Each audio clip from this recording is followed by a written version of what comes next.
So ayun guys, sumubok tayo na mag-test ng isang contactor na luma na.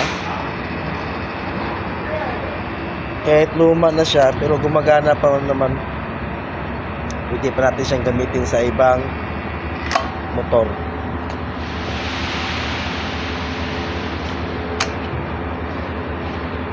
Yes.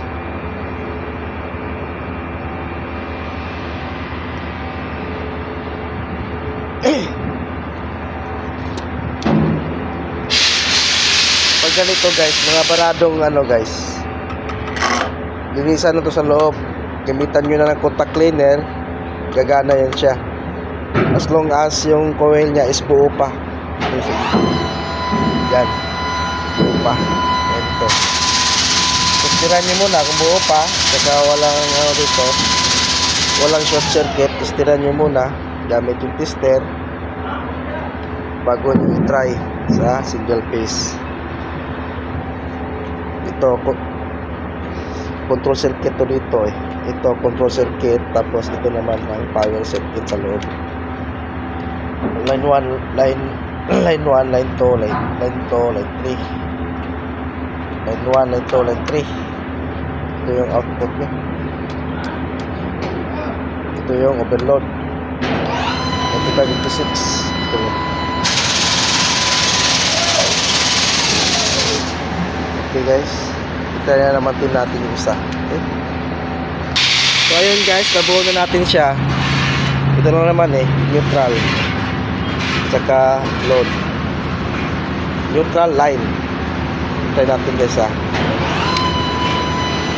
ayun, gumana.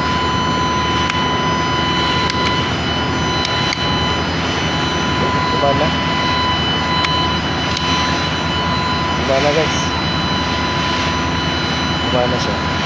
So ganito lang yung connection niya guys. Ganito ako mag-testing guys. Yan gumagana yung contactor, walang ganong tunog. Kalilinis ko lang to sa loob guys nilinis ako sa loob to, kaya walang ganong tunog. Kaya gaya ng isa, madumi sa loob nito. Hindi ko pa kasi ito hindi ko pa ito nalinisan.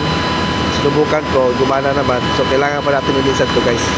Ito yung isa, gumana na pwede na gamitin to. Pwede na gumana. So yun guys,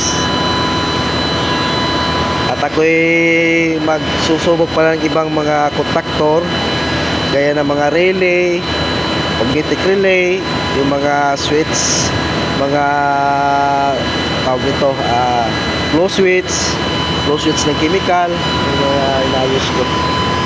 So yun guys,